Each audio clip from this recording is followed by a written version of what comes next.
William Samoei Ruto, the Deputy President of the Republic of Kenya, is ahead of the race, but is not ahead of the rest. Despite the fact that William Ruto have been campaigning for the last 4 years after the handshake between President Uhuru Kenyatta and ODM leader Raila Odinga, there have been tremendous efforts by Raila Odinga camp to try to catch up with him.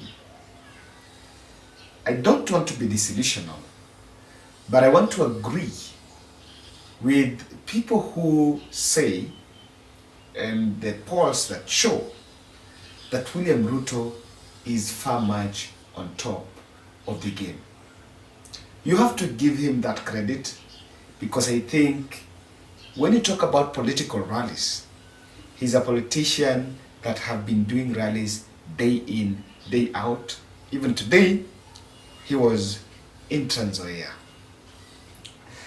But despite of a very intense political campaigns that he's been doing, I think that there's some few things that he has not yet got right. And that is why he may not become the President of the Republic of Kenya.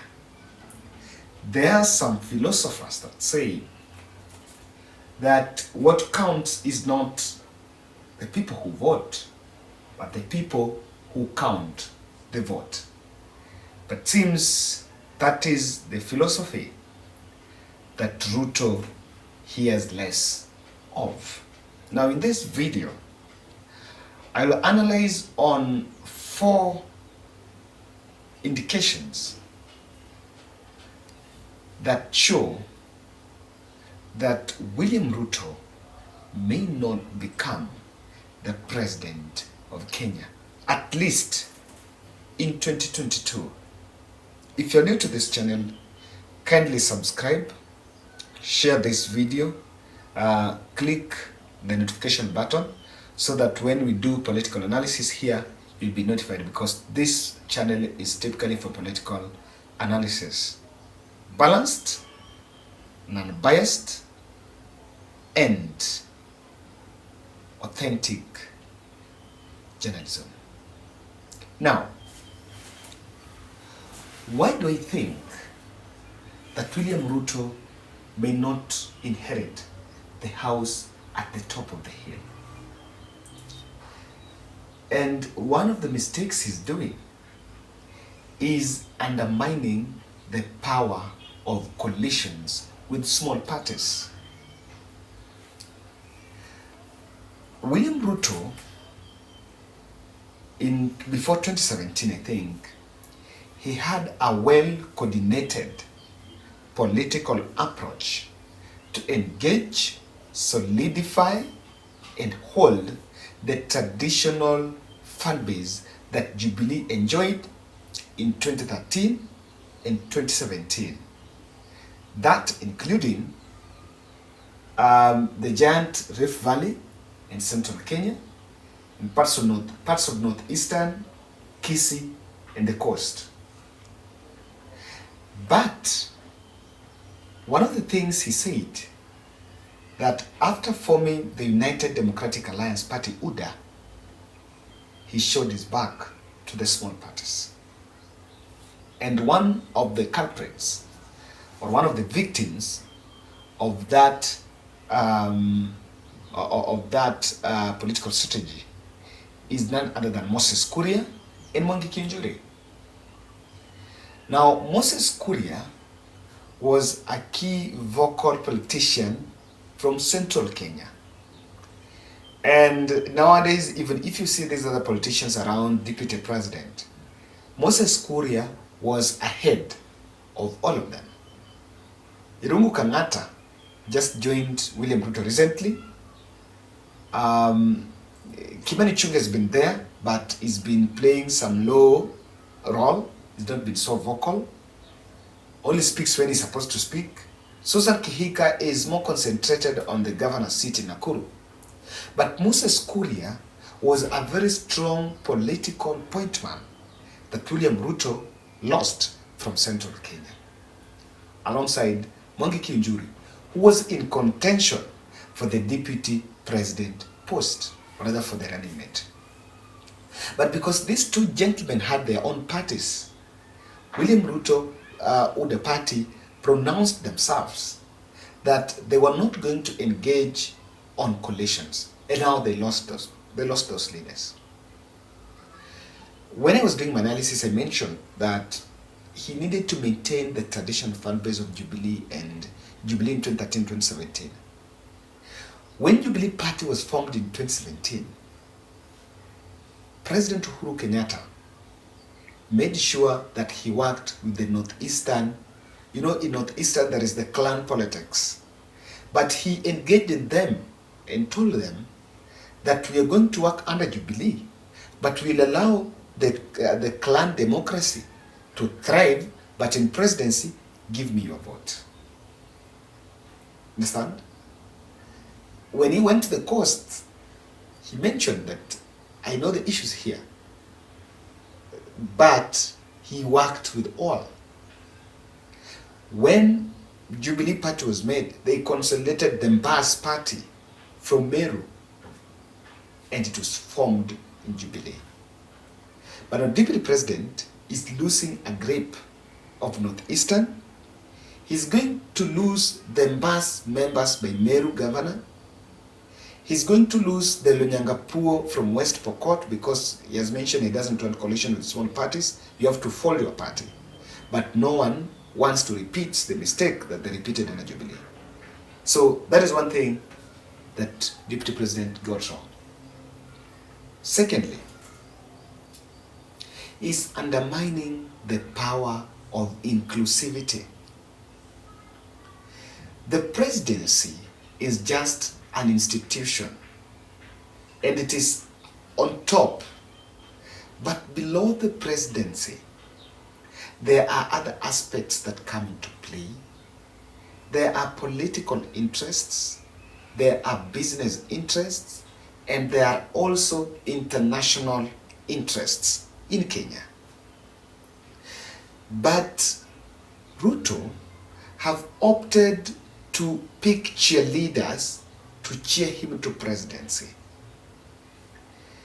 All these ladies around William Ruto, be it Alice Wahome, Anne Waiguru, Susan Kihika, Ndindi Nyoro, they are not so much interested, and this is my opinion, guys. They are not interested on whether Ruto becomes president or not, but they're interested on them becoming governors, senators, and defending their seats. Let no one lie to you that there is a lot of hard work, because these leaders, if anyway, one thing I know is that William Ruto is going to sponsor some of them to vie for those positions. And that is going to be specifically to make sure that they support him. But he has isolated, for example, the Mount Kenya business community. They have been key decision makers on the house at the top of the hill. And Raila Odinga mentioned at the burial of Chris Kirubi that in 2007, it is Chris Kirubi who told him that you have won, but you're not going to be announced to the president. In 2013, Jimmy Wanjigi formed the coalition between Ruto and Kenyatta, and they were funded. Same to 2017, they were both local, international, and business interests that played out. So one of the reasons is going against those other interests, because in presidency, it is not just being the political leader of the government, but you are also a business broker on behalf of the government to even local investors and other international investors. So he also doesn't have a rapport with the international community, and that might play against him. I'm not saying that conclusively that is it, but those are aspects that can play against him. Direct confrontation with President Uhuru Kenyatta. Yes, it has also been opined that incumbent president have little say, especially when there is a transition. And this is been fashioned by what was seen in Kenya in 2002, when Moi tried to impose the young Uhuru to take over as president. And that didn't work well with Raila Odinga and the rest of the team, and they formed the NARC coalition that delivered Mwai Kibaki presidency. But we are in a very different political environment where nowadays the president have key decisions to be made that have implications on elections. For example, if you look at the issues about IBC nomination of commissioners, head of parastatals, and this head of ministers, these people work like Chief Justice. These people work in conjunction with the IBC to deliver credible elections. So the president say currently in transition to the next government cannot be undermined. And that's why you cannot wish away President Uhuru Kenyatta in the 2022 political game. Now, what William Ruto is getting wrong is when he goes against the wish of his boss. For example, when Uhuru was trying to do like this political parties bill, it's going to help. But of course, William Ruto has taken an opposition about it. President Uhuru Kenyatta is so hungry with Ruto over the fall of the BBI because he always felt like the fall of BBI was sponsored by anti-government crusaders led by Deputy President William Ruto. So that anger can turn to a wrath on his presidency.